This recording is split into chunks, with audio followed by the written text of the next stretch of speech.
Happy Friday, beautiful people. Happy 1st of November. Halloween's over. It's officially Christmas season for those who know. We got a lot to discuss. Crown Jewel's coming up in the morning very early. We got a SmackDown show to discuss and a lot of other great things happening. Thank you for joining us for the WWT Live Friday edition. 10, 9, 8, 7, 6, 5, 4, 3, 2, 1.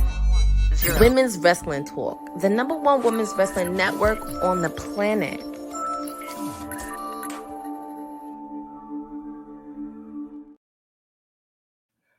Come on, come on. It's WWT Live, the Friday edition. If you hear the sound of my voice, that means the mayor is hosting you and my oppressor has given me the keys to the show. So that means there's going to be a lot of drama, a lot of mischief going on just because she still ain't paid her dues. But we're a little bit late. And if you know me, we start a little late, but we still finish on time. So I'm just going to rip the Band-Aid off because I am not alone. I am thankful to be joined by an illustrious crew, starting with NXT Bonafide himself, the Professor. How you doing, good sir? What's going on, Mayor? How are you? I am solid. I'm going to try to keep things on the rails here and make sure that we don't get fined. So, I'll cover everybody's fine because TK owes me a lot of money. So that's okay. Not just the Professor, our AEW expert is here, which is good because we have a few AEW stories to talk about. Courtney is with us. Courtney, how you doing this beautiful Friday? It is Friday. I'm still beaming from Wednesday. Still beaming. But there's a lot to cover because we have SmackDown and we have Crown Jewel tomorrow. Yes, indeed. Very early, and we might have a watch-along going on, or at the very least a post-show. That's still to be determined. And, of course, since it's Friday, that means SmackDown today, and we have our SmackDown watch-along expert with us, Honey. Oh, we did that at the same time. Honey, how you doing? Now you see me, now you don't. What's up? Happy Friday, guys.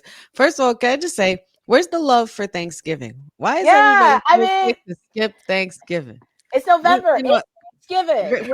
We're nowhere near Christmas season yet. I understand the pumpkin spice is getting to you. It's getting chillier now. I mean, it's not so chilly up here. It's actually pretty warm up here, which is odd. But where's the love for Thanksgiving? You can't skip a good plate before you get to Christmas. Like, I don't make the rules. Put some Mariah respect Carey on Thanksgiving's name. Well, Mariah Carey says it's time. We abide by those rules, and we just play the record. That's what we do. Come on. My buddy Kev on stage had an interesting explanation for this. He said that Thanksgiving is kind of within the Christmas season, almost like the in-season NBA tournament is inside of the larger NBA situation. So, I mean, I guess the thing about Thanksgiving is it's not a very commercial kind of holiday. You can't sell much. You can't make much money. The things you primarily look forward to, of course, are dinner or whatever time you all eat, the parade, and the football game. And then there's Black Friday, which has now been moved into sometime on Thursday. And so there's that. And I think this year and specifically, a lot of people aren't that enthused about Thanksgiving because grocery prices have been a little exorbitant. So they've been pretty high. So this is going to be a very interesting close to 2024. That's for sure. But all I know is if you guys are cooking, just let the four of us know and we'll gladly arrive. Yes, we'll find our way. Now, I will say there is someone who has a special message for Honey. It is Jada, the niece. I want to make sure she says hey, and she's supporting. We love to see that. Oh my goodness, she's so cute. She's like 10, 9, 10 going on 30. I swear. Hi, Jada. Funny story. You're gonna love this. So every time I get ready to do a show, of course, a certain little professor wants to know who the show is with. So I said to him today, I was like, "You don't know about it. You don't know anyone on this show. You don't know any." He's like, "Are you sure?" I'm like, "Yeah." He says, "I do know someone." I said, "Who?" He goes, "I know Honey." And I went, "Oh my God, stop!" Oh, wow. That's so sweet. So there it is. Oh, I There it love that. is. I love that. This That's so Jada is the one who's responsible for the name Pachu. Pachu. Right. Because she couldn't say his actual name, Matthew. So she said Pachu, and she still calls him Pachu to this day.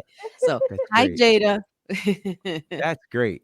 That's great. Oh, That's shout outs to the little professor. I feel special now. I feel so yeah. special now. My day, Shocked my me day's been because I made. was like, My day's been made. All right. Good night, y'all. You can follow no, me he on don't know Wrestling anybody Honey. on there. Fooled me. There we go. That's All awesome. right. All right. So, should we get down to business, people? Let's get down with the Yes. get down. Mm-hmm. And you know where we're going. Mr. Lashley is all elite. We saw the Mhm. aftermath of the match with Swerve as well as Shelton Benjamin this past Wednesday. Please, Swerve picked up that win. MVP picks up the phone, says, "Hey, I need you here right now." Who does he make a call to? Bobby Lashley, who shows up in a very it's an interesting outfit. I won't get too much into the details of the fabrics there. It's a lot of leather being worn right there on a very large man. But Courtney, I'm gonna start with you. We knew this was probably an imminent thing, but what do we think about Bobby Lashley's debut and how they did it? Because I think it was a very interesting way.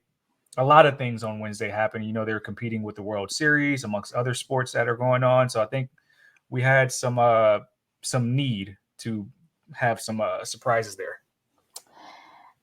It really was, because the fans were going crazy when Bobby Lashley was coming out.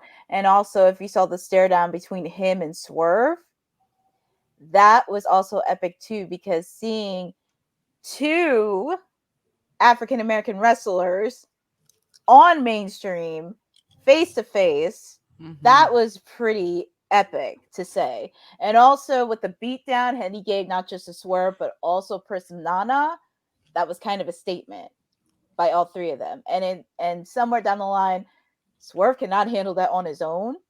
I don't know who is he going to get to help out with that, but we'll find out in the coming weeks. And actually, I like the slow build with Bobby Lashley, and hopefully we get to see promos of them within next week's episode, because I do have a feeling it's going to be a match of full gear between Swerve and Bobby Lashley. Mm-hmm. Professor, what are your thoughts about the debut of the Almighty?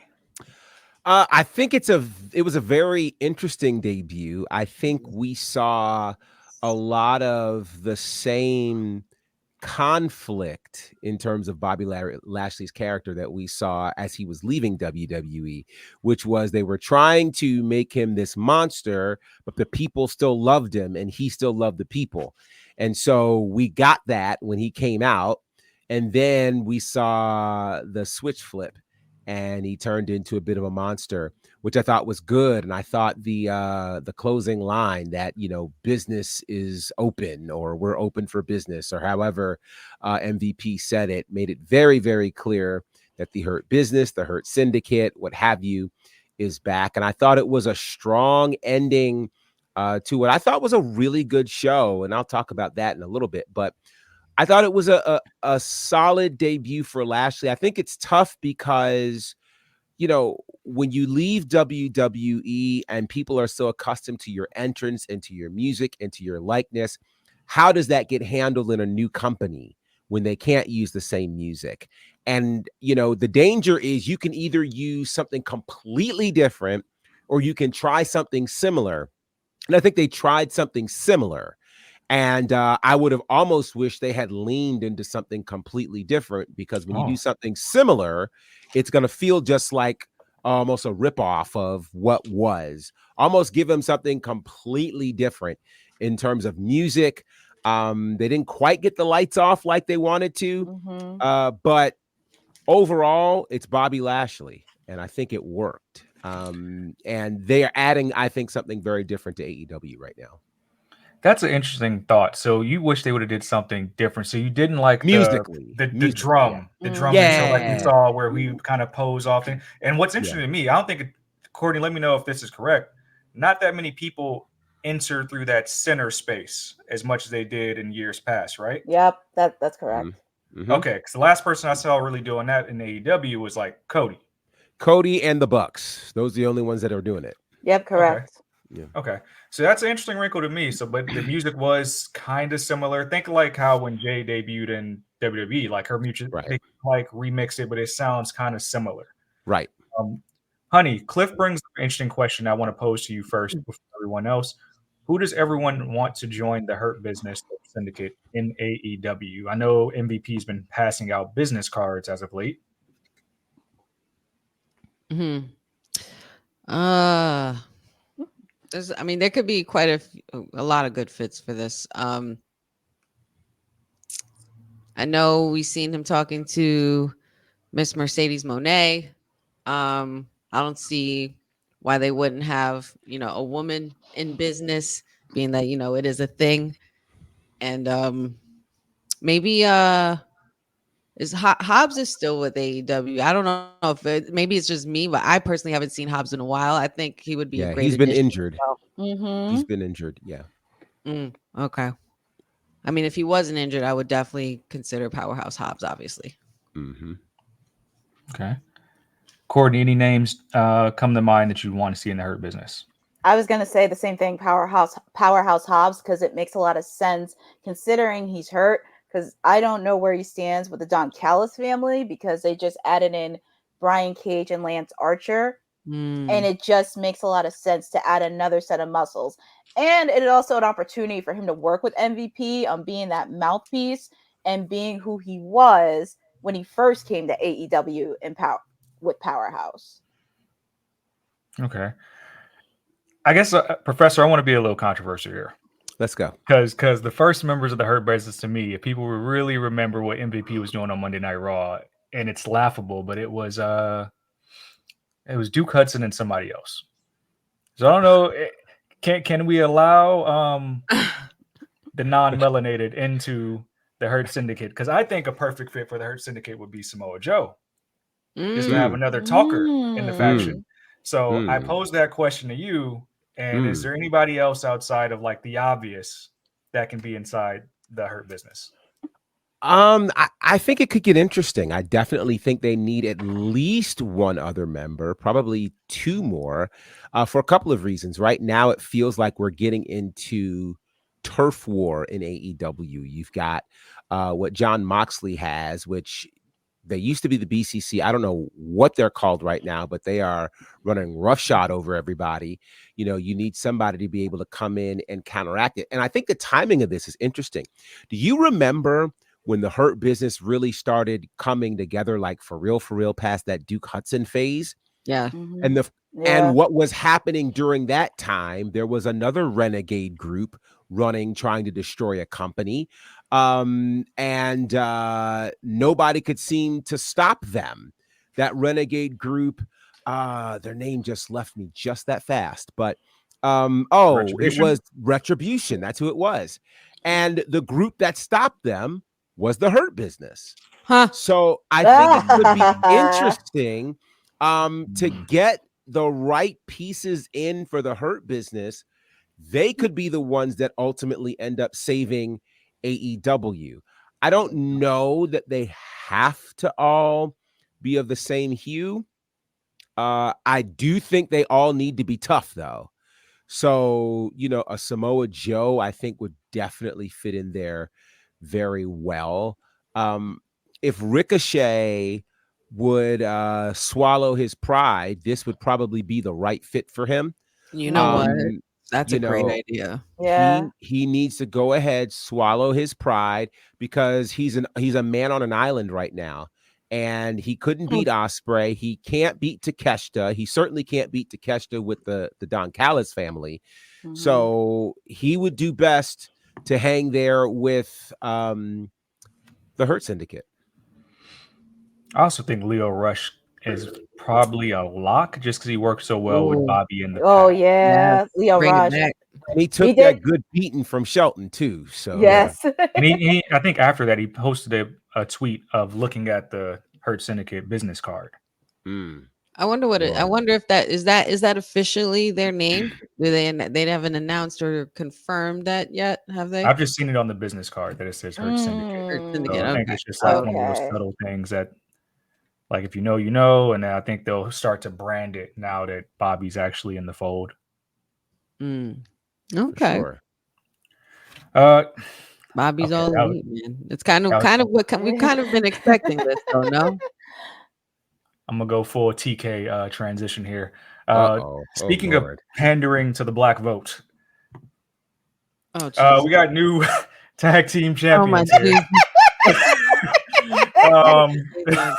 I knew I had the shades on for a reason. I knew I had them nearby for a reason. That wasn't the cleanest transition, but we have new AEW tag team Wow. champions. 5 on their 5th year. They finally captured the goal, defeating the Bucks. Private Party is your new AEW tag team champions. I want rapid fire thoughts from everybody. This is a long time coming. I felt like there's been a lot of start and stop with this tag team, and we had plenty of times where we felt like the titles would get in their hands that didn't. So I guess the question is now the right time? And also, why now? Was this a lot of the swirling around? Like I said, the World Series, other sports were really big this week. I don't think this was something that a lot of people foresaw. Professor, what say you? You said rapid fire. So I'll say this. I feel like the time was missed multiple times. Once again, Tony Khan, God bless his soul, has this horrible habit. He did it with the Acclaimed. If you remember, during the All Out pay-per-view, where it was the Acclaimed against Keith Lee and Swerve, and everybody swore that the Acclaimed was going to win the title, and they did not. Nope. Only for 2 weeks later for them to win there at Grand Slam, and the moment was missed. So here you had it again at Wrestle Dream at this pay-per-view where this should have happened. But to me, it feels like Private Party was the hottest when they first came into AEW, and they beat the Young Bucks in that tournament. When they beat them, they should have won then, because they were the hot team. They were, just scouted by the Bucks. It made a lot of sense. They've gone through a lot of craziness since then. They've been part of that whole thing with Matt Hardy, and then one was injured, one was trying to be a Hardy. Like, they didn't know who they were. And now suddenly we're supposed to believe that now they're championship material. And I think this is really unfortunate because this is only happening while the Bucks are gone. So I that's the other reason why I'm just kind of like, Lord. Now the match was good. It had 17,000 false finishes, and it was just like, good Lord. Okay, these guys should be dead right now, and somehow they keep cooking out. So I don't know. I think the Private Party winning this in 2019, when AEW's tag division is still getting established, makes them much better. I think right now, with whatever's going on with AEW's tag division, because I honestly can't name a bunch of teams to mind right now, I don't think this is the strong division to hand these titles to them on. So I don't know. Ooh, wait, whoa. Let me go to this. Sorry. Yeah. No, Jeffrey says this felt like when the Motor City Machine Guns won the tag titles this past Friday. We felt two different things, my brother. Because this didn't feel anything like that to me. No. This didn't feel anything like that to me. Not at all. It just felt like a desperate last effort for them. And I was actually sold on the fact that they would break up as a team. I was actually good. Oh my God. So me too. Yeah. I was good with Zay going his own way and becoming the star and letting that be that. So this didn't feel like that to me at all. It was much more celebratory for me when Motor City won, as opposed to this moment here.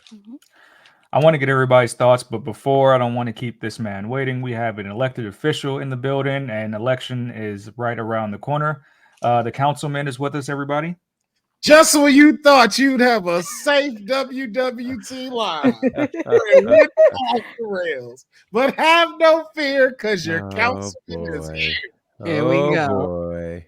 I want to finish talking about Private Party, but there was a comment in here that made me open up my phone. It's been reported that Indy Hartwell, Tegan Knox, and Baron Corbin are all parting ways with the company. What? Do we have any immediate thoughts about that right now? Well, I did see the post from Baron Corbin. I'm gonna need a So I minute did to see process. that. And I'm looking Yeah. at something that says both Tegan Knox and Indy Hartwell were released by WWE today. I'm gonna need a minute to process that. Yeah, That is I need like, interesting. oof. Oh Wait, man. it was just 3 of them? Yeah. That's as of right now. This is all late breaking because the Baron Corbin one hit like right before we went on air. And this Tegan Knox, Indy Hartwell, I'm looking at dropped on one of these spots about a minute ago. Yeah. So Indy- we're in late breaking news right now. Indy's a little bit wild just because I thought she was doing Yeah. good on the social side of WWE. Right. So Mhm. that's a little Yeah. different. Baron Corbin, That's crazy to me. That's crazy. No, that's crazy to me. yeah, Corbin has hella, if go- you really go look to into your it, he has a thing. lot of crossover appeal. Yeah, Like Baron- they never leaned into. yeah, exactly. Baron, go get your accolades somewhere else. Because I'm telling you, AEW, New Japan, they gonna love you, Baron Corbin. Should have Go kept get that lone wolf shit. yeah, go Mm. show WWE what they missing. I think this is a great opportunity for him. Tegan Knox, she'll find something. The shiniest wizard. I like Tegan. Mhm. Find something. Chinese Yeah. wizard. And not I just for wanna know nothing. Baron where Corbin can start a cooking channel today, and I would watch. Yep. The man be cooking. Yeah. Oh yeah. Kind He of make like the Yeah. mean steak. His barbecue be crazy. But I don't want to get off the rails. Oh no, we're Courtney, about to go off the rails. we anyway. are.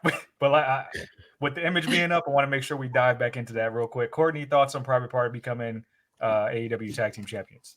I'm actually gonna go last because I'll let Honey and the councilman share their thoughts. So I'm gonna go last. Ooh. Yes. Okay, Honey. All right. Yes. I mean, I'm gonna say it was kind of exciting. The excitement and the back and forth in the match got me really going. I was like, okay, this is fun. I thought they were just pretty much playing with us because I thought they were setting up Private Party to lose, and as Professor said, split them up. Because I was really sold on them being solo stars. I feel like I've seen them since the beginning of AEW as a tag team, and they've done not much else. But kudos to them, and congratulations to them. Yeah, I hope that, and I hope and pray that Tony Khan knows what he's doing. That's all. Councilman. It was a moment. It was. That's it. But you know they got a 10-woman tag team next week on NXT, right? Y'all know that that's happening though, right? Because that's what y'all went up with this week. So I just wanted to throw that out there. I got a statement, but I'm gonna wait till Courtney gives her her statement here. I'm gonna Courtney, Yeah. the floor is yours. Yeah, the court was yours. You know, I actually did watch it because it was a moment. I remember when they first, well, I didn't watch AEW 2019, but I remember that moment in particular where they did beat the Bucks, but they did falter because they were with Matt Hardy and Ethan Page on the firm. Gwen got hurt for a bit and he was out for majority of 2023, which was a huge blow. And then when it came back, it was faltered. I understand why, given that they're in a feud with the BCC and there's just so much flip-flopping with all this. I'm very happy for Private Party. I would not be shocked if they did split because Zay was doing single stars for a while Quinn was hurt. And also going back to their match at Wrestle Dream, and even at the end of the match, I was having flashbacks from 1999 when the Hardys faced off against Edge and Christian in that ladder match. And after that match, everybody gave them a standing ovation. And it gave me flashbacks of when the Hardys, Edge, and Christian all got standing ovations 24 hours later after Raw. So it did bring me a little bit because that was the team that influenced them was the Hardy Boys in Private Party. Question is, this is going to be a test. It's going to be a test because you're at the top of the mountain, but you need to get signature wins. And I don't want their reign to be a transitional champion and at least give up the titles in 2 weeks or a month.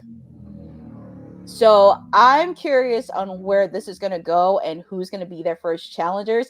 Now, as much as I would love my clients to get a shot at the titles, the Acclaimed, that's somewhere down the line, but I want them to get signature wins first against tag teams within AEW, and I want to see how this is going to go moving ahead, because I'm hoping they do have a memorable reign, and also there's Stokely Hathaway, because he's been trying to manage them, which I don't know why, but we shall see. Professor, your thoughts. Or your thought that you had. So my thoughts after watching Dynamite was, Dynamite was actually a good show. And Dynamite has been stringing together a number of good shows.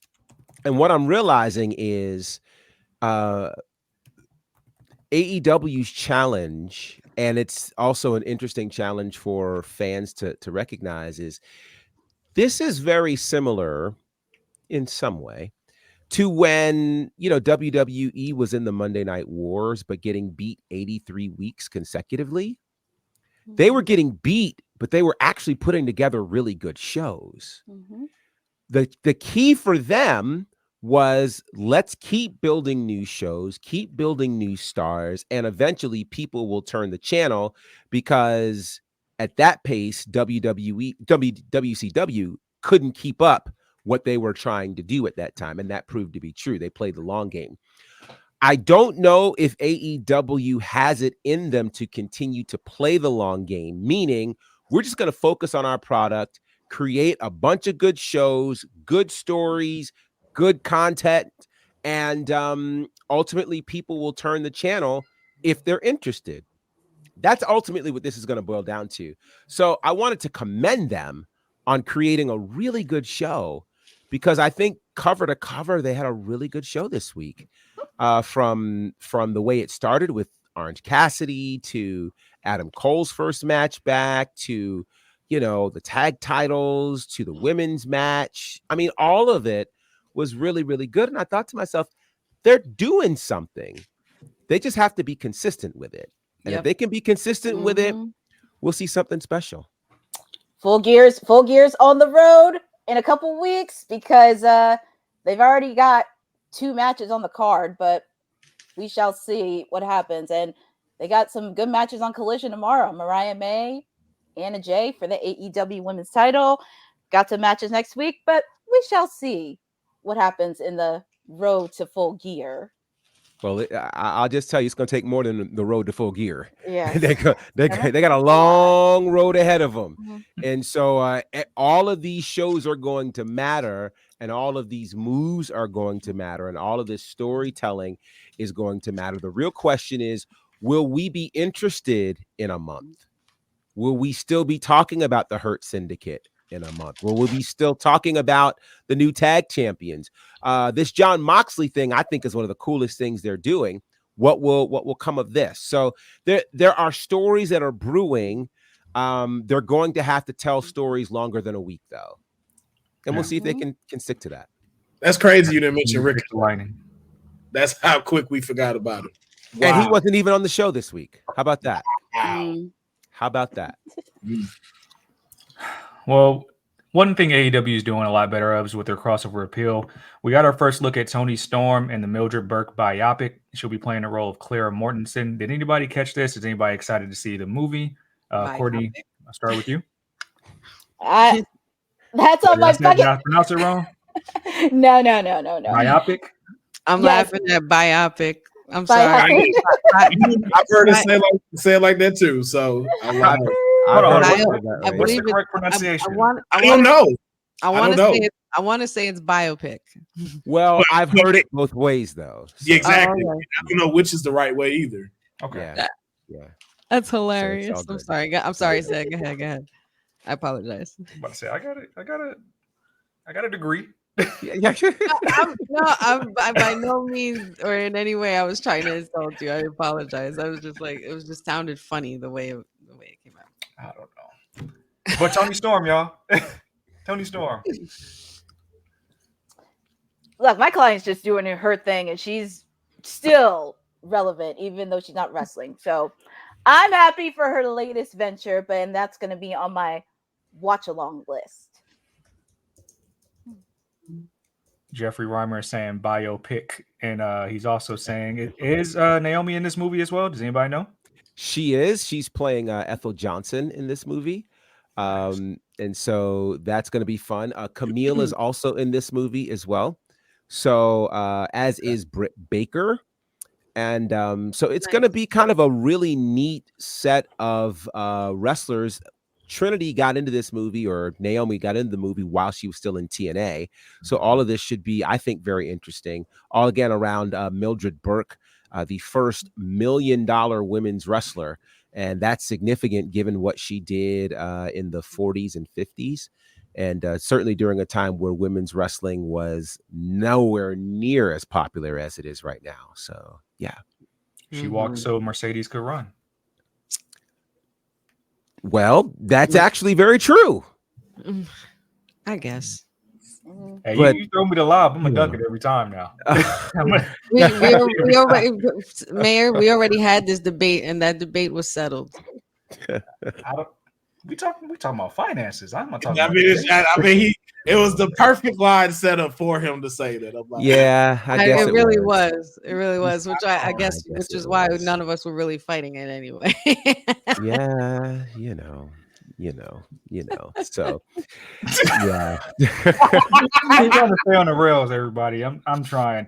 But I know Professor got to leave soon. So let's talk about the other movie that we have coming out that's featuring a bunch of former superstars, The Unbreakable Bunch, as you can see, featuring Glacier. I think that's Ernest the Cat Miller. Have you guys seen the trailer for this? And Professor, I'll start with you. Yeah, so this movie's really interesting. It's a number of former WCW stars who are involved in this. So you've got Glacier, Ernest the Cat Miller, the legendary Haku is involved in this. DDP, Gangrel is in this. The Yeti is in this. Larry Zbyszko, Stan the Lariat Hansen, and current AEW superstar Anna Jay. They are all in this movie, and it's pretty neat. It's one of these movies where it's this idea of pro wrestlers versus aliens. It's kind of a fun situation that's happening that does focus on the career of a few older wrestlers who end up kind of getting brought back into this thing once aliens start kind of doing what they do. But there are some actual wrestling scenes in all of this, and I think this is really cool. And so this actually leads to what I wanted to tell you guys about. I told you guys I had an announcement to make, and the announcement that I'm making is this. About 3 years ago or so, I got pulled in to do commentary for a project, and I wasn't fully sure what the project would be or how that commentary would be used. Well, the project happened to be for this movie, The Unbreakable Bunch. And so if you watch this movie, The Unbreakable Bunch, you will hear my commentary in this movie. So the movie drops today. It is actually out right now on a ton of streaming platforms, Amazon Prime, YouTube. It is on Apple TV. It's on all of those really cool spaces. So you guys, after the show, can go and check it out. It's on Google Play and Vimeo and Microsoft Fandango at home. It's it's on all the spaces. So you guys can definitely check it out. But that was my big announcement. And I did not want to do it prematurely. I wanted to make sure everything was right and working and things like that. But yes, so I'm very excited about that. Technically, it's my first movie. So you can check out. You'll hear my voice in The Unbreakable Bunch, which again, all of these legends and stars. And I have to shout out Ray Lloyd, aka Glacier, who gave us the call to be a part of this, and he really looked out to make sure that these things were in there and all the things worked out. So very, very happy. A strong labor of love from that team, but it's an honor to be a part of this very, very fun movie, which again is available everywhere. And I saved my announcement because I promised you guys I would announce it. So I haven't even put it on socials yet. I wanted to make sure I told you guys first, but Yeah, there we go. yay! That's amazing. Wait, wait. Congratulations! We need to do a celebratory dance. Hold on, celebratory dance coming in 3, 2, 1. Accompanied to the ring by Dakota Kai and the WWE Women's Tag Team Champions, the Kabuki Warriors, representing. Me right now for you. That's me right now. That Oscar dance right there. That is That's so great. amazing. That is great. That is great. So very exciting. And again, it's just kind of wild the things that pro wrestling will allow you to do. And what a week it's been. Find out that the whole Nightmare Factory is WWE ID. And now the movie drops. And so you guys check it out. It's going to be a fun one. And I'd love to know what you guys think. I ain't even seen it yet, but I need 8 of these.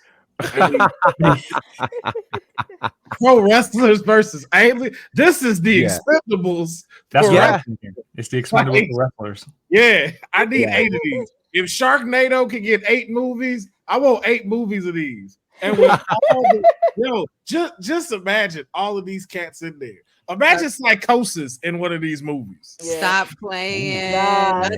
Who's the superhero in these movies? I'm a Parker. Nuts. Wait, sign me up for like 8 of these, and I watch Absolutely nuts.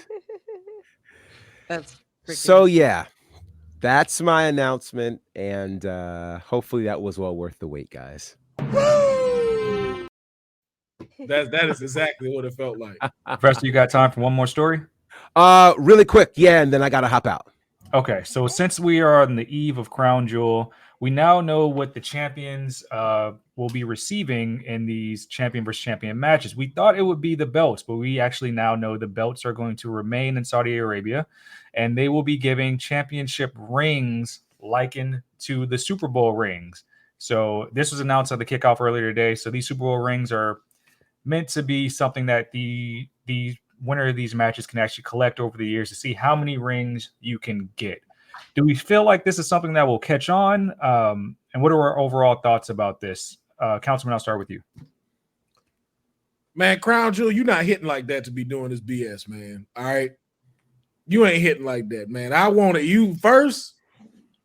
Thought you were announcing women's singles titles. Ugh. Then you give us this. I'm like, all right. Then you promoting them. Like, all right, we get into it. I think this is gonna be cool with the belts. All right, it's like I'm behind it now. Now you think you the NBA? You think you the NFL? I don't know how much money Saudi Arabia is paying WWE, but let me get a piece of it though. If we just It's a good chunk. Let me get in on this then, because it's just y'all just throwing money like that to make what they said 50,000 diamonds in one of them belts. Crystals, Like crystal, yeah. Everybody you see on this panel, TKO, if you watch, hey man, hire us. We let us get some of that Saudi Arabia money. I know they know who Bonafide is in Dubai. I know Dubai got Bonafide popping over there, and I know Riyadh know the mayor like it ain't nothing. They probably be screaming the mayor's name when he pop up on here. Is AEW over there, Courtney? Before I comment, are they known over there? I don't think really funny. I don't think they've ever been to Saudi Arabia. I don't think so. That's nasty work. That's nasty work. But I guess it's cool. Man. It's something new, and I guess if you're giving us something new, sure. But I don't see why you can't collect belts as well. Yeah, I actually thought the belt was going to be kind of like college football rivalries. Like I'm thinking about my alma mater with the Territorial Cup. One year it's at one school, next year it could be at the next school. But apparently we're getting something completely different. Courtney, what are your thoughts on the idea of championship rings being collected over the years? Probably going to be a different looking ring every year. Keep that in mind because Super Bowl ring is unique every single year. The belt I was okay with. I was just a little sidetracked on the rings because maybe it's a little bit too much. And I figured, okay, they're probably promoting because of the pay-per-view. And I understand why, but it just seems a little bit too much with adding the ring. I just like, are we in the NBA or the Super Bowl? with the ring. So that just kind of made me a bit confused. And doing it every year with a different design, that's going to be a little bit of a stretch to do. Like designing a different one every year, that's kind of a bit of a stretch. Mm-hmm. Keep in mind what happened to Drake in the aftermath of saying that we as big as the Super Bowl. Honey, what are your thoughts on these rings? Mm-hmm. To be honest, you know what, honey? I think I got you. I think I got you, honey. Stupid. Yeah, kind of. Yeah, like I wasn't really sure why they went with this route. Because then what I understand to an extent. I guess I would understand why they brought the belts in the way that they did, the titles the way that they did. But what was the point of presenting them and you know, creating them if you're gonna give people the rings and not the titles in the first place? Unless there's gonna be a locale where, you know, you keep the title of the one who won it in a very prestigious place. I'm honestly not sure why they even did this. I could have done without this. They want the most expensive photo op in history. Because not for nothing, that title's big. I mean, and this is not a knock to anything that they've done in Saudi Arabia, because ever since they've had this partnership with Saudi Arabia, it's done nothing but good things for WWE and for wrestling internationally as well, and for the fans over there, because they're diehard wrestling fans over there, and I get it. But those titles are so big and bulky, and it's little over the top for me. Little over the top, but I mean, it's something new. I guess this is a new idea that they're toying around with to see if people, you know, are gonna latch on to the idea of it and maybe catch on to its prestige and the history behind it and why they created it in the first place. But I could have done without it, honestly, guys. I think you guys are being kind of harsh. I'm getting a visualization of like a, I don't know, diamond encrusted carats of Nia Jax hitting an annihilator engraved on the ring somewhere. It can be kind of fun, but I know Professor has to run. I want to finish with your thoughts. I think it just depends. I think the tough part about the thing about rings that works is usually rings are given out to teams, and teams, you know, can change people or what have you, but the team is still the team. I think in wrestling, what gets difficult about that is it's just one person. And so I don't know how many rings I can expect one person to rack up over 5, 6, 7 years, because we just went through a 4-year reign of Roman Reigns and people lost their lunch over 4 years. So that's 4 rings. Can you handle 10 years of that? Right. So I don't know how that works. And then given the unpredictability of what can happen in the ring, you know, we'll probably get to Rhea Ripley, but here's somebody who, when you came into the year, you figured would dominate this year and has now found injury as her portion all year. So yeah, I don't know. But anyway, I got to run. I got to run. So you guys go check out the movie. Thank y'all for supporting everything that we do. And who knows what's up next, but follow all things at Bonafide. All the news about this new movie and things are there. Thank you guys so much. Love y'all. Have a great week. Bye. Professor. And question, is Crown Jewel always in November? I think so. I believe so. There's a couple shows each year, but yeah, I want to say.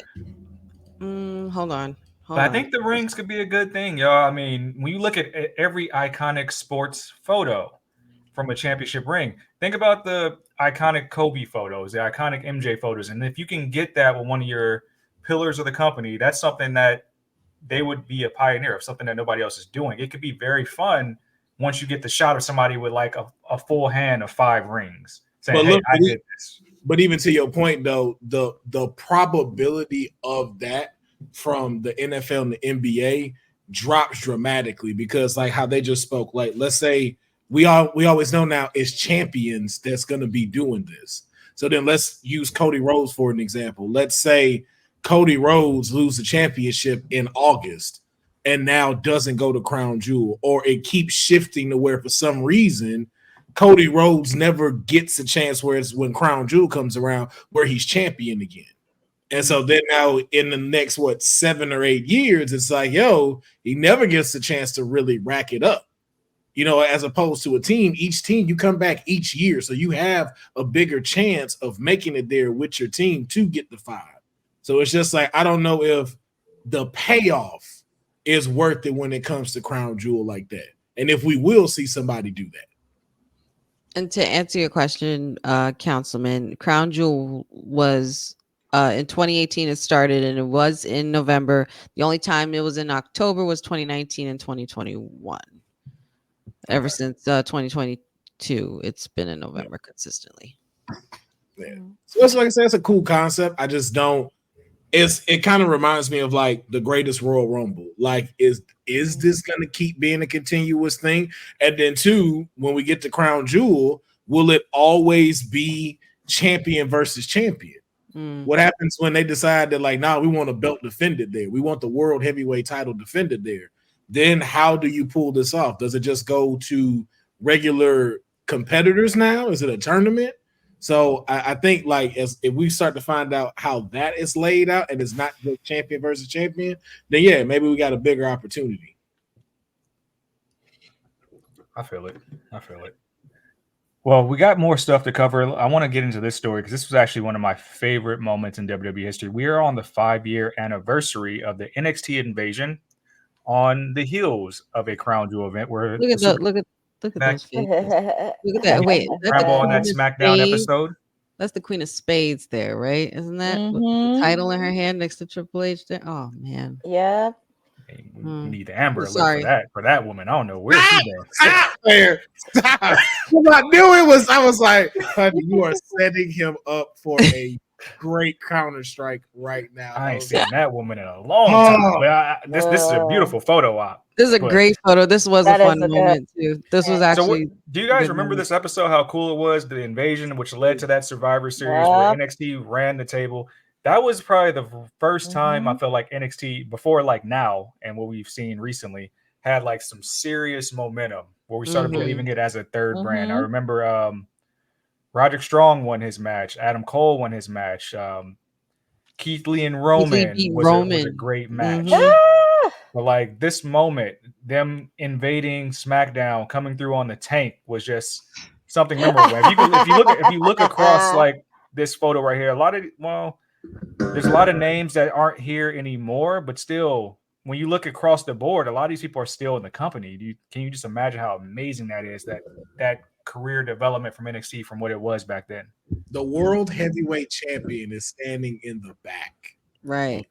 Wow. Right. You have Damian Priest, you have Forgotten Sons, Matt Riddle, Gunther, Ludwig Kaiser, Killian Dane, Davari Brothers. You have Swerve Strickland is right there. Swerve Strickland. Right yeah, it's Swerve. Leo Rush on the front of the tank. Oh my god. Man, this was a moment. Like, yo, this reminded you of like Invasion. When Invasion happened. This was just like, yo, like they said, like this is when it was like, yo, this is probably the top class. Man, that's Pete Dunne right there too. Now I just noticed. Pete Dunne there, yep. This was the top class of NXT. It didn't, like I said, it wasn't until now we're starting to get it to where it's like, okay, this class right now currently is dope. But it was like that's Leo Rush on the Jeep on the head of the on the Road Dogg, Shawn Michaels, Tommaso Ciampa back there, like Matt Riddle. It's like this was a time. This was fun. Oh, we need this again. Do we have, like, I'll ask y'all this. Do we have it enough with the women of NXT to pull something like this off? Hell yes. Oh yeah, that could happen. I feel like it could happen. For them to invade, or an invasion or a worlds collide of some sort. Absolutely. Mm-hmm. Now that'd be tough. Definitely. Actually. Now definitely. I think the women in NXT are amazing and have the deepest division, but I don't think that we have enough parity yet to where I can see that they would go up to Raw or SmackDown and defeat those women yet. Because we always see the women come down, win a match on NXT programming all the time, but I don't know who they would build up right now to say, hey, this person got one up. But this on roster the main had this superstar. roster now though. This NXT women's roster definitely has potential to be that. I'm not even gonna lie. I also believe they do have it enough to where this would Yeah. be the balance. Yeah. Because if you look at the ones on the main roster, there's a lot of women on there that if you're put into their position, you could see them taking the pin from certain people. Mm-hmm. Like Mhm. I can see Bailey taking a pin from Roxy. I can see Liv Morgan taking a pin from someone. I can see Sol Ruka picking up a victory over On someone. Becky or something. Yeah, both Jada Parker and Lola.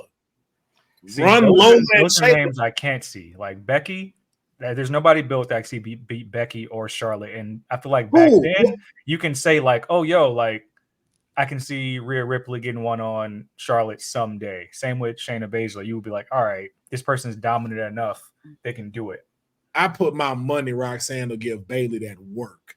Mhm. I didn't say Bailey. I'm talking about Becky or Charlotte, who we've seen. Oh no, both but just we be, saw like, no. super Hold protected. on, because I still say Lyra can now give Becky a run for her money, Yes, she wrestling can. wise. Yeah, she can. Lyra. Now, by popularity, you're right. They may not let her pick up the victory due to popularity, but there are people that I'm sure Becky would not mind taking the pin on with people in that class. Remember, too, we didn't even mention the new ones. You now got Julia, right. you got Stephanie McCurry, you got Zaria, you got Jordan Grace is with us now. So Jordan Grace and Naomi run it back. Stop it. You stop it. Yeah. You got a lot there. We still got Bianca, Jade, Nia Jax. Like, yo, to see the I feel like we definitely have we have it now for sure. At War Games, that would be, man, that'd be something. But I think, like you said, if you give it next year, if none of them move up by next year, you have the capability to do an invasion of WWE and NXT's women division. Happy anniversary to that night, though. That was amazing. Wow. Amazing night. I feel like I want to watch that back later. It was Need to watch that. Only thing I didn't like was I did not like that they didn't put the main champions in a triple threat match. That was my only they could have done that. Yeah, but I think wasn't like Brock Lesnar champ at the time too. I think so. And we were still in Vince era. Remember that? Oh yes. Yeah, guys were still protected in a sense. He was one of them. Yeah, and I doubt he was finna take a knee shot from Adam Cole. So yeah, he wasn't having that. Before we get into our SmackDown preview, I want to go through a couple injury updates. We now know that the attack this past Tuesday at NXT was a legitimate angle to write Rhea Ripley off of programming because she has a fractured orbital bone. Now, I know I wrote to you guys in the chat that I felt like this storyline with Rhea and Liv was getting a little bit repetitive. It's like Rhea's chasing, she gets hurt, Liv skates away for a while. But this was yet another injury. We had the shoulder injury earlier this year. Now we have fractured orbital bone, which we feel, I think it's being reported that it happened on one of the headbutts recently. So I know that's going to take some serious time to heal. We wish Rhea a speedy recovery. But what are we thinking overall? Do we feel like this storyline can, I guess, tread water until WrestleMania? Because that's what it's looking like. I thought it would culminate very soon, but now this is another hurdle to get over just because Rhea has now been hurt again. Move on. And I only say that to say, Rhea, go get some. Go get some. There's plenty of room for her. She can fit in anywhere. Look, you gave us a championship reign for over 365 days. You didn't really get your chance to shoulder to rest. You then came back and like, yo, take the break, take the time. Even if it is till after WrestleMania, when you hear "This Is My Brutality" hit, everybody is still gonna stand up for you. Give this a time to let Liv be the champion she needs to be, and not just bound by one story. Especially after doing this, this can like this now. This is the female Shawn Michaels and Diesel story angle. Not saying that she's the Heartbreak Kid. Not saying that, but you now have that angle. And this now can give us a chance to get out of these 6 women tag matches and trying to find something for women to do in the Raw that aren't in the tag team division and actually give them a chance to go after this championship and let us see, like a Shayna Baszler. It's like, oh yeah, bro, we forgot Shayna can go. Let's get her back into the top talking rings of these titles. But Rhea needs a break, man. She needs a break, and I hope she takes it with having this injury happen. But I do wish a speedy recovery for her. Sindel saying that you can continue the feud, just pass the belt on, meaning that you don't need the title to be involved. And I tend to agree with that.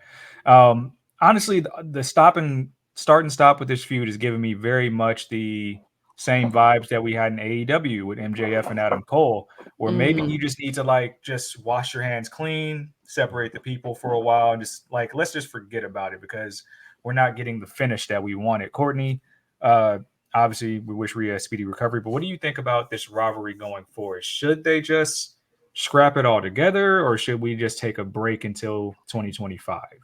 I do believe to take a break. I mean, Rhea, she did have a lengthy and memorable reign as women's champion, and she deserves a rest. She needs to rest. She needs to heal up. She has to come back next year for WrestleMania. That would be good. And also, it does give an opportunity for some women who are not competing in tag team matches. As Councilman put it out, he mentioned Shayna Baszler. Another person, actually, there's 2 people I would like to see that are on the rise. She just had a feud with Selena Vega that was starting to heat up. And these 2 had a chemistry that they could go left and right. And I would love for Lyra Valkyria to really get into the fray and really develop a rivalry with Liv Morgan. Honey, when's the next time we see Rhea Ripley? Because if we're going to do the road to WrestleMania, does she make it back in time for the Royal Rumble? Does she win Elimination Chamber? When do you think we see her again? I think she returns at the Rumble. I think I wouldn't put it past, Rhea Bloody Ripley to recover really easily. Granted, she does need the rest. But if I had to guess, I would say that this is to just keep her off a couple extra months to make sure that, she recovers so that way she'll be fit to get back in the ring. And I think it could happen by the Rumble for sure. And she'll have an opportunity to possibly be able to win the Rumble again and go after Liv again in that way. Okay. Another health update. Chris Bay, who just recently underwent surgery on the neck, is still recovering in the Detroit area doing his rehabilitation. Just started this past Sunday. He will remain in the Detroit area doing daily rehab sessions under the direction of specialists. He has been shown to be having improvements and also bringing a smile to those around him. So we still wish Chris Bay all the health in the world from such a nasty injury that he had. Mm-hmm. Congratulations are in order. I'm pretty sure this will bring a smile to everybody's face from the heels of such bad news and injury. Ruby Soho and Angelo Parker just recently welcomed a baby girl to the world. Hey! Yay! Love that. Yay! Yeah, so very cool stuff there in the AEW Mama world. Ruby. Mama Ruby. Yeah. Little Mama Ruby. Yeah. Man. That's so sweet. What a cute picture. Yeah, it's an adorable picture. Mm-hmm. So what time? It's 4:07. One more quick story. This is actually a fun one. It's being reported that Ring of Honor is close to a television deal. This is something that a lot of people, I know Jacob's been very vocal about this on this program whenever he shows up. But it's very hard to watch the Ring of Honor brand of wrestling. So do we feel like a TV deal will help that? Which network do you think it would pick up? And if Ring of Honor is on TV weekly, would that implore you guys to tune in? Councilman, I'll start with you. Yeah.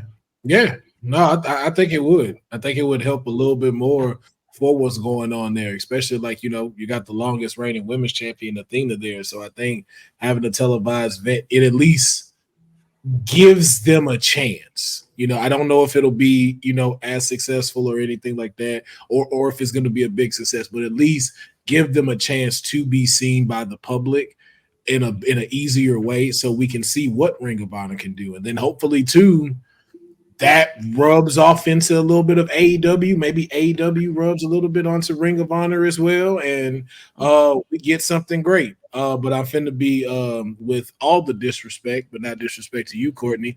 You got to get that title off Chris Jericho before this becomes televised. Get that off of him and put it on somebody that you're gonna make the face when it goes to television, and not Chris Jericho.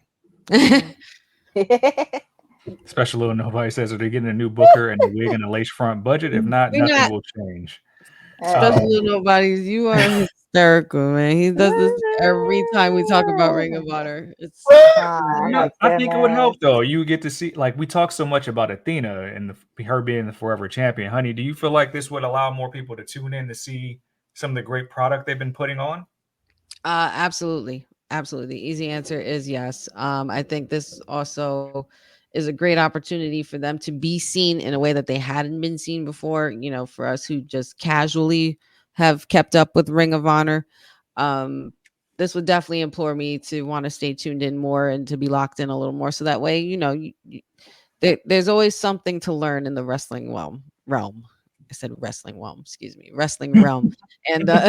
And Ring of Honor is another one of those promotions that I really I saw them live back during Philly weekend, and it was pretty awesome. And I was just like, you know what, if they did provide a TV network, or they did have a TV deal with some kind of network, they could definitely have a lot more to gain from that. As far as what network, if I had to pick, I don't know. I mean, maybe it would probably stay in the same family, you know what I mean, as what AEW is doing. What Ring of Honor's on Thursdays, isn't it? So like Thursdays. In the Turner family, so what, maybe TBS? Yeah, maybe TBS or even TNT or whatever it is. I wouldn't even mind sci-fi. I don't lie, they like sci-fi. I don't know if that would work because that. Sci-fi kind of like it got a good following of people.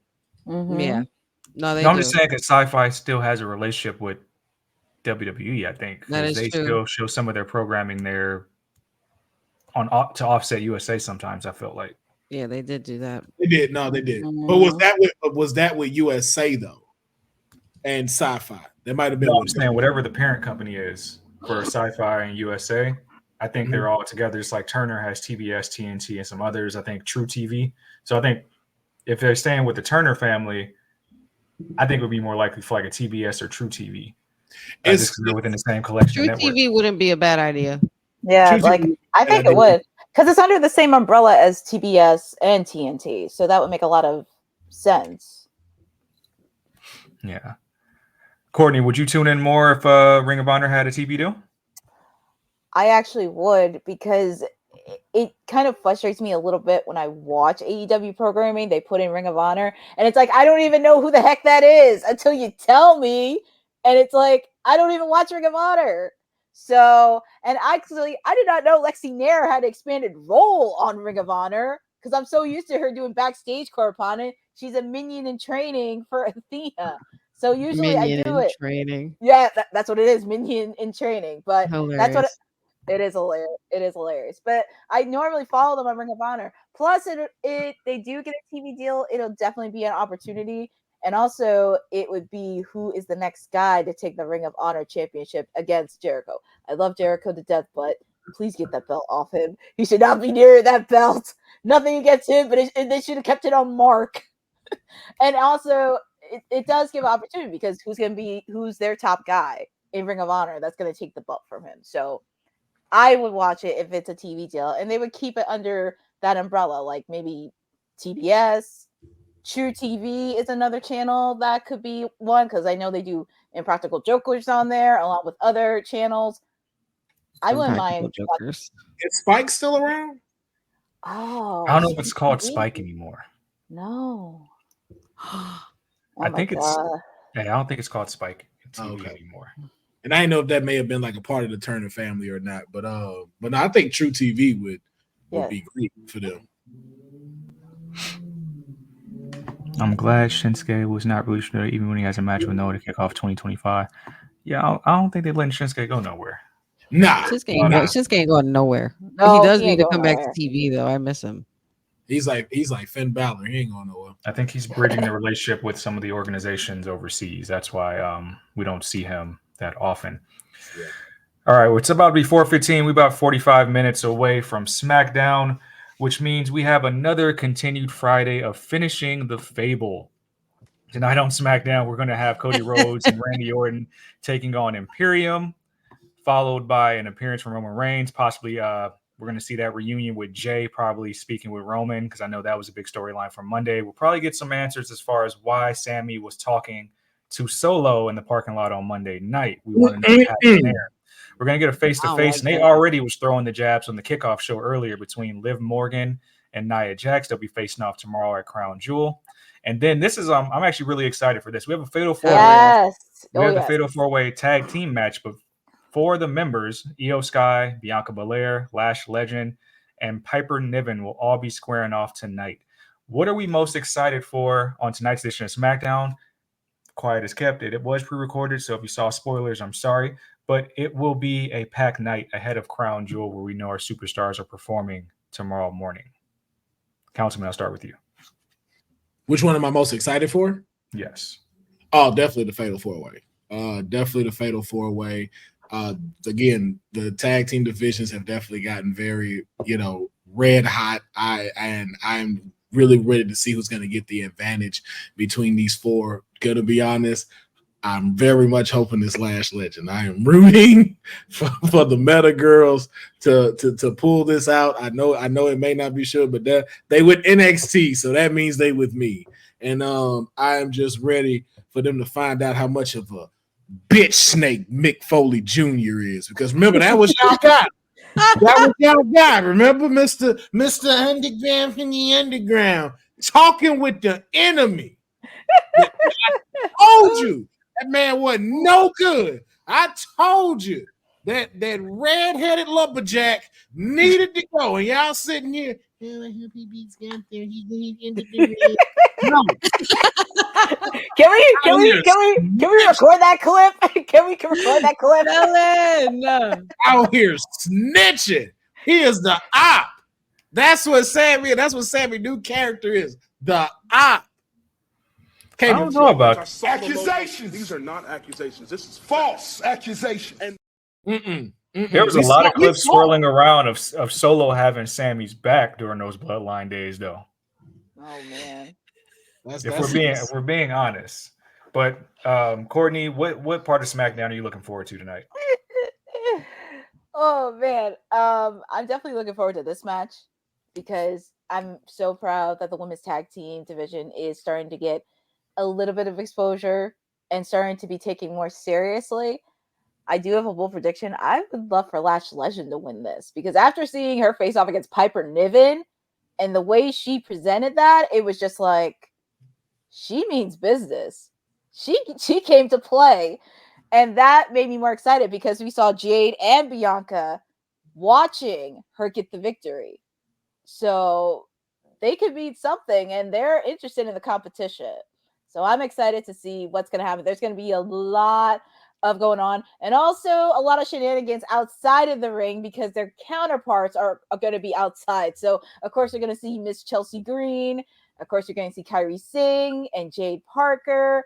So there's going to be a lot of shenanigans happening throughout this match. Jade Cargill. Jade Cargill.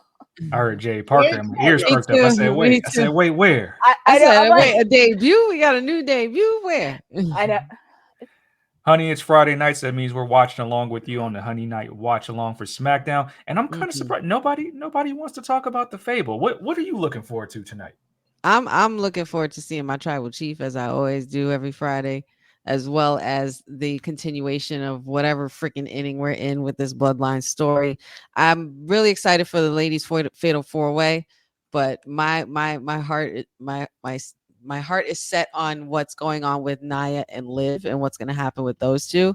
I feel like this is going to be a really, really interesting match because this is a prime Liv that we haven't seen go against this version of Nia Jax. Like both of them are in there pretty much their Super Saiyan prime, and I just can't wait to see how that unfolds with them too. But We know how this fable's gonna end. Like we know what's gonna happen. We know that Viper, you're not low. You're not low. You're a Viper for a reason. Okay. You know damn well you want that title too. So let's stop acting like you don't want it and just go for that number 17 or 16, whatever, or 15, whatever it is he has. He has 15 championships and then he's going for 16, I think. Is that it? Or is it 14 going on 15? I think he's 13 14 going on 15. There we go. 14 Yeah. going on 15. Yeah. That part. Because Triple H has 15, right? Yes. Yeah. If he wins it again, he'll be tied with Triple H. Yeah. Because that's what I really want for Randy anyway. We know eventually it's gonna lead to Kevin Owens and all of that. Like all that's gonna unfold, especially with Crown Jewel. F your fable.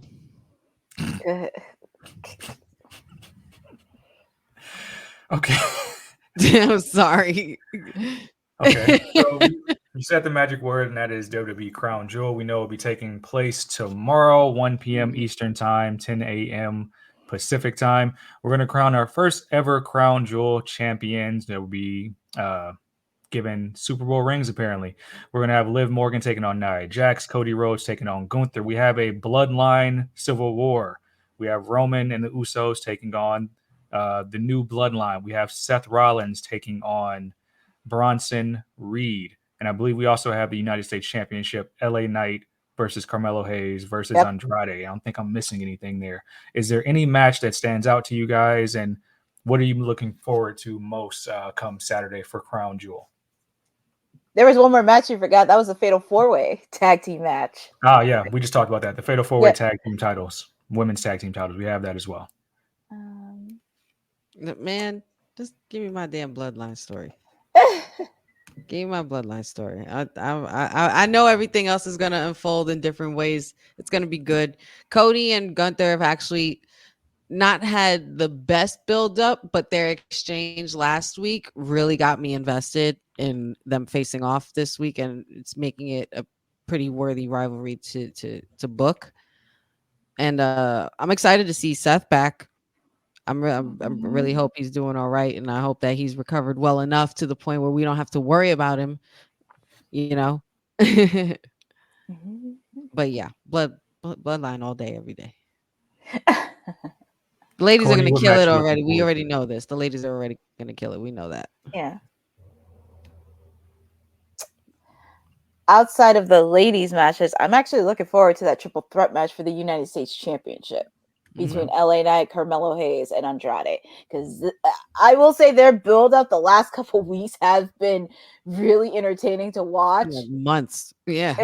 For months. So I'm excited to see that triple threat go unfold. But I do have a feeling LA Knight's going to walk out as U.S. champion. And this is not the end-all, be-all for all three of participants. Councilman, which match are you looking forward to the most? I'm ready to get my canoe ready because it's gonna be a swarm of tsunamis in the building, and I can't wait for the big backery to commence against the Lord. Those aren't the big backs we were talking about. I just want to say the cameramen at NXT. Oh, how do we slam the award? This is so surprise here. I don't know how we got to this so fast. Whoever's filming and taking images is doing the Lord's work, okay? And they need a raise. They need a raise on the Slammy Award. Did you meet? Just yeah. We're talking about Crown Jewel. But we'll get to that. God. That's what I thought we were talking about anyway. We were talking about Bronson Reed. I didn't click that. I don't know how we clicked that, but it's there for a reason. I'm mad it got clicked. I'm not mad it got clicked. There for a reason. Woo. But yeah, I want to see Seth Rollins. I want to see Bronson Reed tsunami somebody 8 times. If I don't get 8 tsunamis at Crown Jewel, I'm gonna be upset. I'm gonna be upset if I don't get that. I think that's the match I'm looking forward to the most. I'm looking forward to Bronson packing up Seth and all them fabrics, and we don't got to see him to the Royal Rumble or whenever, Elimination Chamber. But I think that's Bronson's moment right there. That's very long overdue. This is going to be Councilman if he doesn't get his 8 tsunamis. Oh, would you look at... Oh, wait. Oh, it's... Oh. Unfortunately... Pretty much. Pretty much. Let me Adam, get you guys picks on the two main events that we see on the screen here. Who you guys taking in each champion versus champion match? Oh man. Nia and Gunther. I'm going Cody and Liv based off the simple fact both Nia and Gunther are already king and queen of the ring. This is also first crown jewel champion, though. Good old logic there. I mean, so it makes even more sense that you would give that to Cody, and it makes a lot of sense that you would give that to Liv, because if you think about it, Nia Jax and Gunther had their moment over there when they did king and queen of the ring. True. They already got their photo. We need a new photo. I'm gonna go with Cody and Liv, and also will Miss Tiffy cash in at Crown Jewel? That's the question. Whoa, hey, just because my client is out there, just whoa, okay, hey. She's not booked for no match, so why is she out there, Councilman? I'm just saying, $1 million question. Listen, I'm just saying she's probably out there to support the tribal queen. But I wouldn't be who I was. I wouldn't be your councilman if I didn't tell you that I got a certain email on some final alterations of some attire for Crown Jewel. I'm not saying it was for that Crown Jewel. I'm just saying I saw a bodysuit and it was looking very tiffish. But that could just be for a photo. Who she wasn't even on the kickoff. She's made her presence known on the socials, but there's no instance of her anywhere near the card or mention of anywhere. Like, why else would she be there? Again, because our tribal queen, it needs all the support that she's gonna get out there. She is fighting for a newly crowned title. Why would she not have the support of the princess there? I feel like we may just... You know what kind of support she gonna need? She gonna need back support for that stab she's gonna get when Miss Princess in the Bank does what she's gonna do. Because listen, man, we've been anticipating this. We know this is what this is going to lead to. We know that, right? Wait a minute. Accusations. These are not accusations. This is false accusations. And Whoa, listen. Last time I checked her Amazon account, I didn't see no knife order. Okay, so all these allegations are being thrown out of backstabbing. Whoa, wait a minute. Is that the energy that my client is giving off to y'all? I mean, y'all tell me, said Courtney, based on what we've been seeing the last few weeks, the whole sneaking into the ref, maybe behind Nia's back. Come on, man. I personally don't think there's going to be a cash in. I don't want to call it wasted, but I think they would want to do that in the audience over here, or like even in Vancouver at Survivor Series. I think they would want that moment. They're definitely going to hint it. Yeah, it's going to be hint. Or she could hit Nia with it. She don't got to cash in. She could hit her with it. I think they're teasing more that she would cash in on Liv, which would make much more sense. But as far as the card, I'm just going to go down the card real quick. I'm going to take Gunther. I'm going to take Liv. I'm actually going to take Mello. I'm going to say Jade. And actually, no, the last time they don't have to be pinned. You know what? I'm going to throw a shot in the dark and take Lash and Jakara to pin somebody else and win the belt. I'm going to take New Bloodline. I'm going to take Bronson Reed and Kevin Owens. Hold on. Okay. This is crazy. Those are crazy. some wild. Well, anyway. I got Gunther. I got Nia.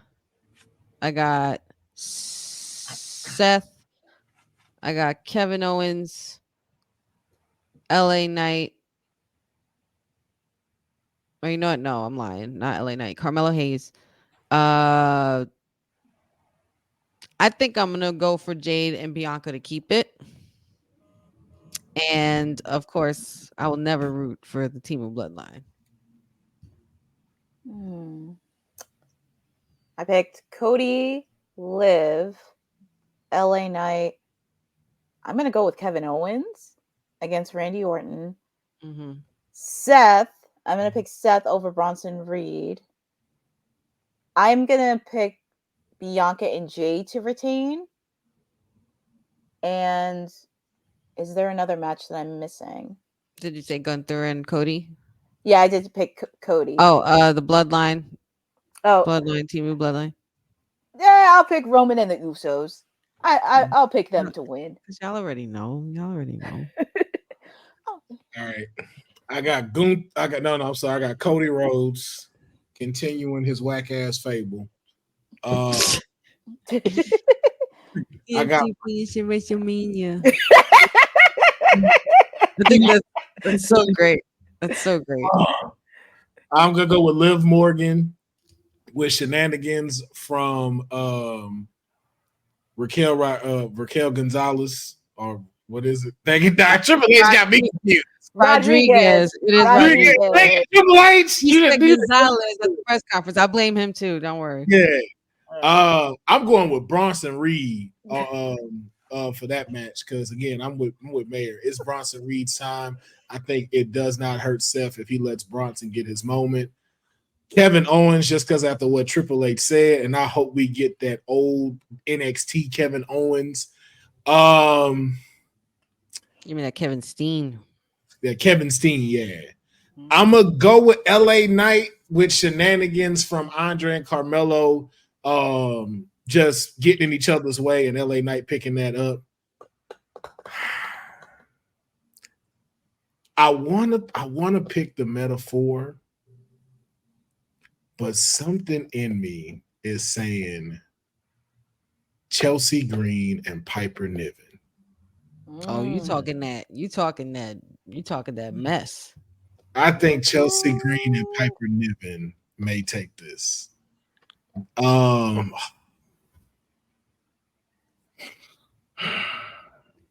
so sorry, honey.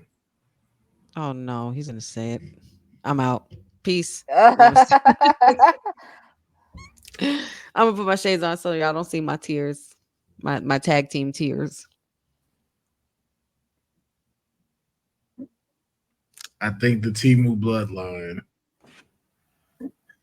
is going to manage to pick up this victory tomorrow night to continue this epic story because we not a team yet. We're not a team yet. Jay just got back, and if I'm being honest, I still think this match is a little too quick anyway. For in my opinion, I think this happened way too fast.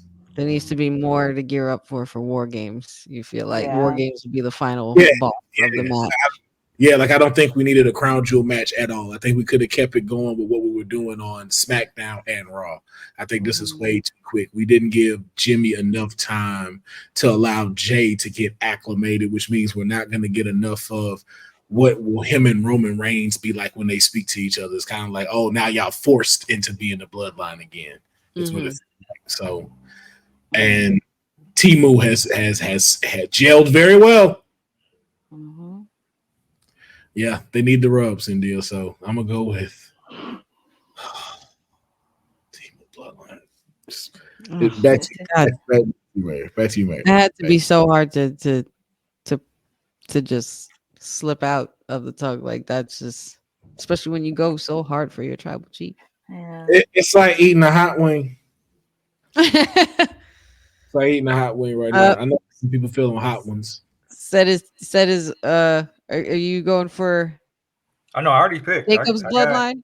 Solo's bloodline needs to win more right now. This match was kind of just thrown about on social media after Monday night. So yeah, I think what'll be more interesting is where that match fits on the card tomorrow. That'll tell me a lot, especially since the big push is like these new rings and new Saudi belts that they want to pretty much showcase throughout the night. Where that tag team match is on the card will tell me everything I need to know. But I do believe that Solo's bloodline needs to win because somehow you still got to tell Jay's story and all this. And Sammy's story is going to be huge over the next 30 days until we get to Survivor Series. Mhm. What if we've been looking at this real quick before we go? Because I know we're pressed for time and I do got to do a watch along. But what if we're looking at this all wrong? What if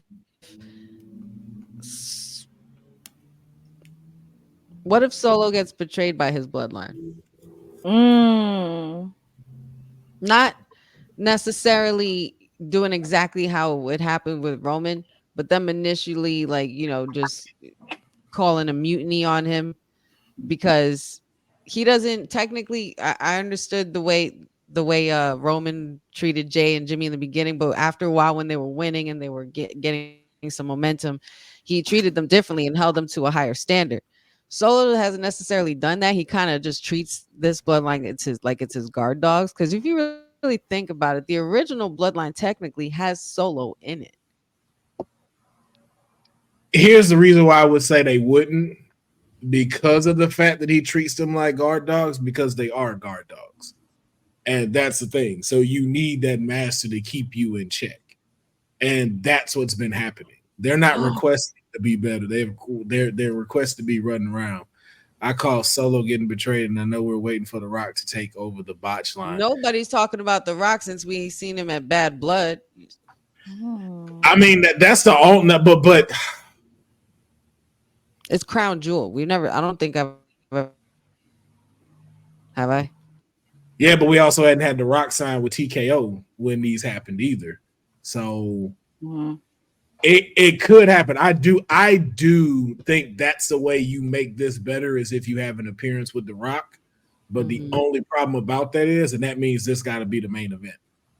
And that's probably not happening. No, probably not. So I don't think the trigger gets pulled on that. We haven't seen enough. We haven't seen a single crack in the foundation of the Temu bloodline for them to betray him. And for what we've seen with The Rock, we seem like The Rock is more aimed towards going after Roman. I think it's Roman and Cody both. He's going after Roman and Cody. Well, you go after Cody first. Because the first person he said he was going to take care of when he got back was Cody. This is before he saw his cousin tag team with him, who embarrassed their entire family too. I don't know, man. I don't know. I just can't wait. I just can't wait for Survivor Series. That's all I know. Yeah, we got only a couple of weeks left to build this up. I think that's when we get it. I think that's when we get The Rock. Yeah, because it's Vancouver.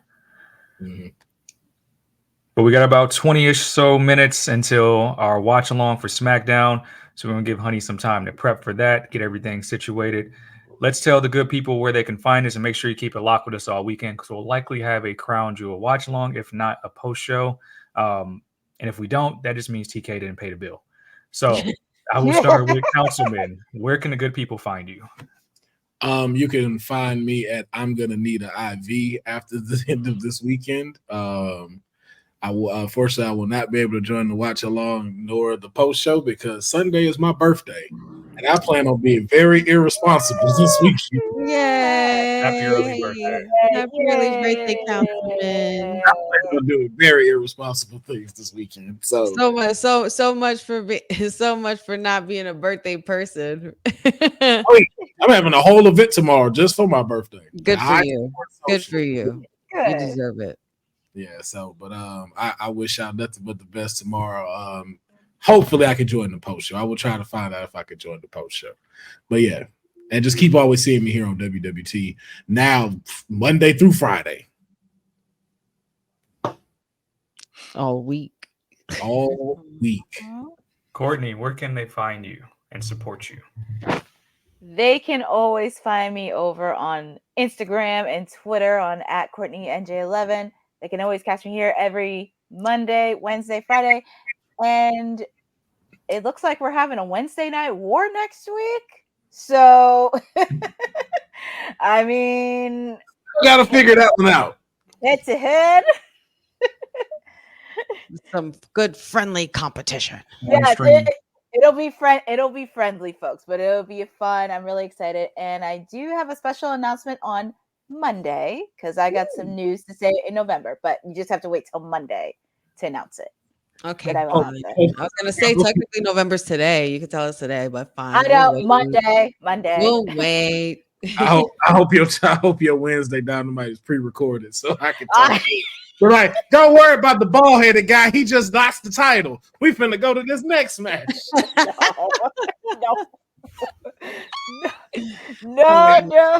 No. For this one, I gotta root for my client OC in the next couple weeks. I gotta root for my client. He deserves it though.